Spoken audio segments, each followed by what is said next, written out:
बिस्मिल्लाहिर्रहमानिर्रहीम इय्याका नअबुदु व इय्याका नस्तईन। तो गाइस, आप जैसा कि देख रहे हैं, रूट ऑफ लंग की स्ट्रक्चर अरेंजमेंट काफ़ी इंपॉर्टेंट है, बहुत ही इंपॉर्टेंट है। इसके अंदर से क्वेश्चन आना ही आना होता है। एक साल छोड़ के एक साल लाजमी ये क्वेश्चन आया हुआ है और इंतहाई इजी भी है, जस्ट समझने की ज़रूरत है। मैं इसको ना ईजीएस्ट वे में जैसे मैंने तैयार किया था ना, मैं आपको बताता हूँ। आपने सबसे पहले ना रूट ऑफ लंग बनानी है। जब भी ये क्वेश्चन आ जाए, क्या करना है, एक राइट साइड वाली बनानी है, एक लेफ़्ट साइड वाली।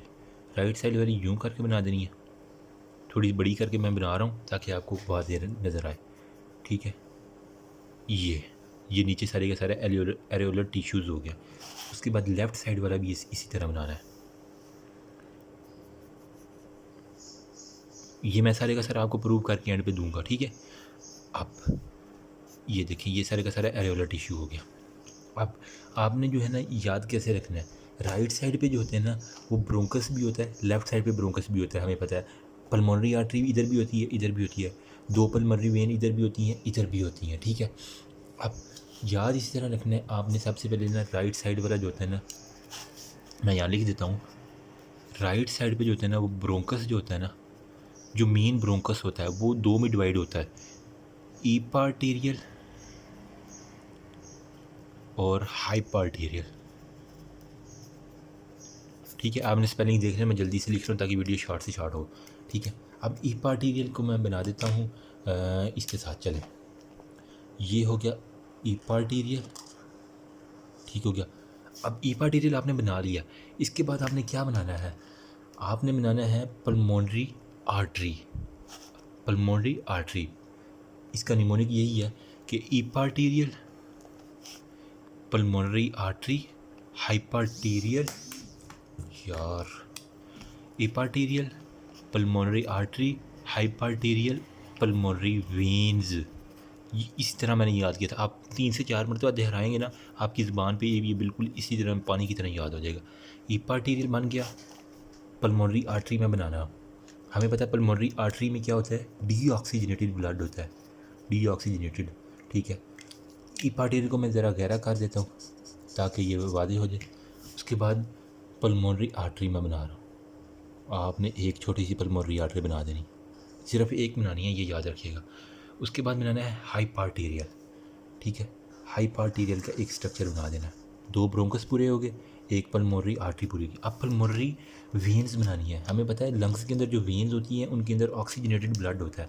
तो ऑक्सीजनेटेड ब्लड के लिए दो पल्मोनरी वेन्स जो होते हैं ना, दो होती हैं, सुपीरियर पल्मोनरी वेन और इन्फीरियर पल्मोनरी वेन।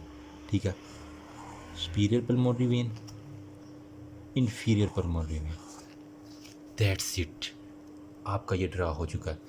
बाकी जो काम रह गया ना, वो हमें पता है कि इसको जो प्लेक्सिस सप्लाई करते हैं, जिन्होंने नर्व सप्लाई भी करनी है ना लंग्स को। ठीक है, आपने यहाँ बना देना है एक interior cardiac, interior pulmonary plexus, cardiac कह रहा हूँ सॉरी, इंटीरियर पल्मोनरी प्लेक्सिस यहाँ पे बना देना, और ये यहाँ पे करके एक पोस्टीरियर पल्मोनरी प्लेक्सिस बना देना। ओके हो गया। अब क्योंकि इसके अंदर दो ब्रोंकस थे ना, तो हम यहाँ पे बनाएंगे एक ब्रोंकियल वेसल, क्योंकि ब्रोंकस को इट सेल्फ भी कोई ना कोई सप्लाई करनी है ना। तो डिसेंडिंग थ्रेसिकोयोटा से जनाब आ जाती हैं कुछ। तो मैं यहाँ पे ब्रोंकियल वेसल्स बना रहा हूँ। अगर ऊपर मैं बना दूँ ये छोटी सी ब्रोंकियल आर्टरी, एक ही लेकिन आपने बनानी है, ये याद रखिएगा। और नीचे मैं बना देता हूँ ब्रोंकियल वेन। देखिए, मैं एंड पे सारे का सारा लेबल करूँगा, आपको बहुत अच्छे से समझ आ जाएगी। ठीक हो गया। अब नीचे जो है ना, हमें पता है लंग्स के लिए लिम्फेटिक्स भी होती है, तो आपने छोटे से छोटे स्ट्रक्चर ड्रा कर देनी है। ठीक है, इन्हें हम कह दें कि ये लिम्फ वेसल हैं और ब्रोंकियोपल्मोनरी से लिम्फ नोड हो गया। ठीक है, ये यूँ करके लिम्फ नोड बना दें। अब जो नीचे वाला सारे का सारा स्ट्रक्चर बचा ना, यहाँ से यहाँ तक, ये वाला जो मैं कलर्ड कर रहा हूँ, ये सारे का सारा हम इसे कहेंगे एरियोलर टिश्यू।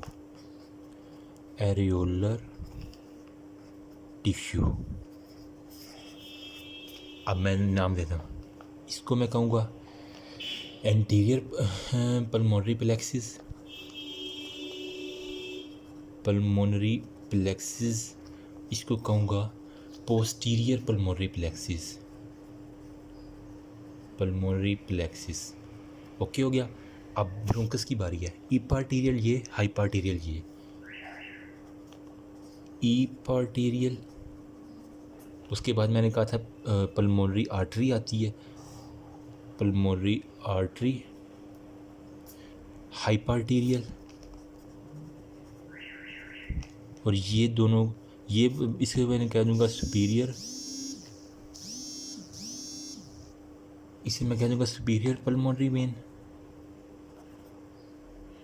और इसे मैं कह दूंगा इंफीरियर पल्मोनरी वेन। वेन्स के अंदर ऑक्सीजनेटेड ब्लड होता है, इसलिए मैंने इन्हें रेड के साथ शो किया हुआ है। अब ये वाली जो थी ना, इसे मैं कह रहा हूँ ब्रोंकियल आर्टरी,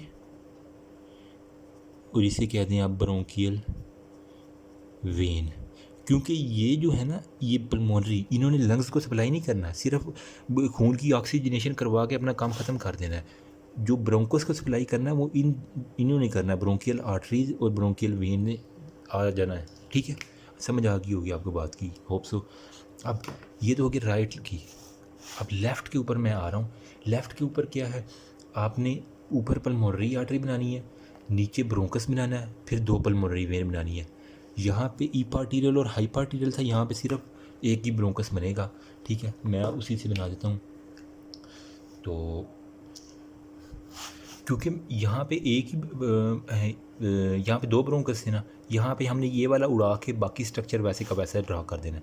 ऊपर सबसे पहले क्या बनाऊँगा मैं, पल्मोनरी आर्टरी, ये पल्मोनरी आर्टरी बन गई। उसके बाद ब्रोंकस एक ही होगा, ईपार्टीरियल और हाइपार्टीरियल नहीं होगा, एक ही ब्रोंकस होगा। तो ये ब्रोंकस आ गया। उसके बाद 2 जो है ना वो पल्मोनरी वेन्स बनानी है, ये सुपीरियर पल्मोनरी वेन, ये इन्फीरियर पल्मोनरी वेन। ख़त्म हो गया काम। उसके बाद हमने जो प्लेक्सिस है वो बनाने हैं। मैं ब्लैक से ड्रा कर रहा हूँ प्लेक्सिस को, ये इंटीरियर पल्मोनरी प्लेक्सिस, और ये वाला जो है ना पोस्टीरियर। अब आप कंफ्यूज नहीं होना, देखिए ये यूं करके मैंने साइड से काट के आपको एक व्यू दिखाया है।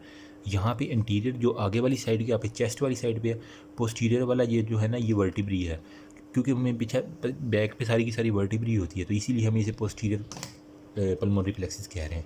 उसके बाद यहाँ पे मैंने कहा था 2 ब्रोंकस होते हैं, एक ब्रोंकस है।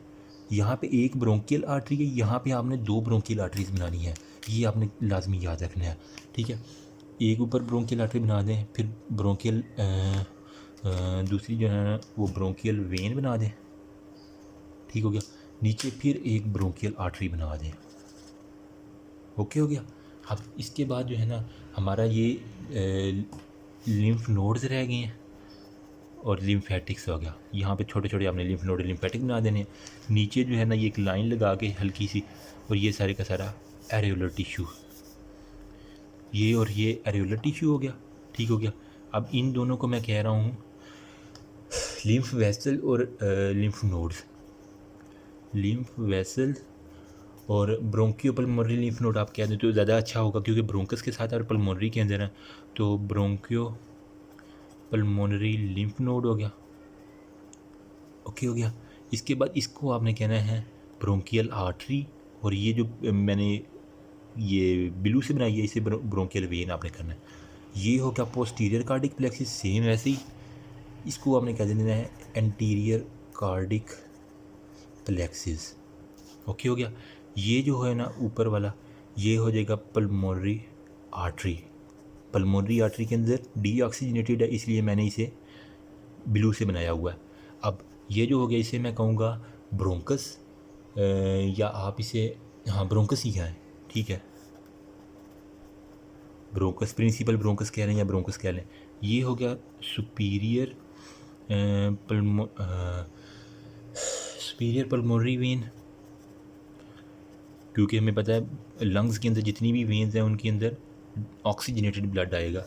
ये हो गया इन्फीरियर पल्मोनरी वेन। ओके हो गया। होप सो आपको समझ आ गई होगी। मैंने अपनी तरफ से पूरी कोशिश की है, अगर फिर भी कोई गलती होगी तो काइंडली ज़रूर कमेंट सेक्शन में बताइएगा। मैं इसी तरह ड्रा किया करता था और अल्हम्दुलिल्लाह मेरे नंबर नहीं कटे थे, मैंने इसलिए आपके साथ ये शेयर किया है। अब इसके अलावा जो है ना मैंने लास्ट वीडियो में एक वो लंग्स के जनाब राइट और लेफ़्ट का एक ही आता है, मैंने क्वेश्चन देखा रिसेंटली, उसके अंदर आता है राइट लंग और लेफ़्ट लंग के अंदर जनाब डिफरेंस बताएं। बहुत ईजी सा है, मैंने स्ट्रक्चर भी बताया। हमें पता है राइट लंग में 2 फिशर्स होते हैं, हॉरिजेंटल और ओब्लीक फिशर्स, ठीक है। लेफ़्ट लंग में जनाब एक फिशर होता है, वो होता है ओब्लीक। ये आपने एक लाजमी बात याद रखनी है। दूसरे नंबर पे इसका इंटीरियर बॉर्डर जो था ना वो क्या था, स्ट्रेट था, लेकिन इसका इंटीरियर बॉर्डर जो था ना वो इंटरप्टेड था, किसकी वजह से, कार्डिक नॉच की वजह से। कार्डिक नॉच होती है इंटीरियर बॉर्डर पे, जिसकी वजह से इंटरप्टेड हम इसे कह देंगे। उसके बाद जो है राइट वाला, ये हैवी होता है थोड़ा सा लंग्स, यानी भारी होता है। इसका आप लिखेंगे 700 ग्राम, ये MCQs आता है, ठीक है, इंपॉर्टेंट है इसलिए मैं बता रहा हूँ। और लेफ़्ट लंग जो होता है ना वो 600 ग्राम होता है और थोड़ा छोटा होता है 600 ग्राम, क्योंकि यहाँ पे एक हार्ट आ जाता है ना, वो उसे छोटा कर देता है। अब ये जनाब होता है शॉर्टर लेकिन ब्रॉडर होता है। मैं भी इसका समझाता हूँ। ये क्या होता है, लॉन्गर लेकिन नैरो। देखें ये लास्ट में मैंने बताया था ना, यहाँ पे आ जाती है। यहाँ पे जब हार्ट आ जाएगा ना तो इसने भी अपना मास कहीं ना कहीं करना है ना, तो ये यहाँ से नीचे तक चला जाएगा, ठीक है। ये यूँ नैरो और लॉन्गर, थोड़ा पतला हो गया और लंबा हो गया, यूँ नैरो और लॉन्गर। यहाँ पे अब इतना हार्ट का नहीं है तो इस वजह से ये जनाब फैलेगा, यानी जिस तरह मोटा बंदा होता है ना ब्रॉडर, यूँ होता है ब्रॉडर लेकिन साइज़ में थोड़ा शॉर्टर होता है, ठीक है। ये देखिए ये इसकी कहाँ तक जा रही है और ये इसकी कहाँ तक जा रही है। इसे मैं कहूँगा शॉर्टर प्लस ब्रॉडर, इसे कहूँगा narrow plus longer. Hope so easy सा कंसेप्ट था, आपको समझ आ गई होगी। फिर भी अगर कोई क्वेरी हो तो काइंडली मुझे ज़रूर बताइएगा। एज़ सून एज़ पॉसिबल आपकी दुआओं का मुंतज़िर हूँ। मेरे लिए भी दुआ करें, अपने लिए भी दुआ करें, और अल्लाह पाक हम सबको कामयाबी से मिलार करे, इंसानियत की खिदमत करने की तौफीक दे। Thank you so much guys, अल्लाह हाफिज़।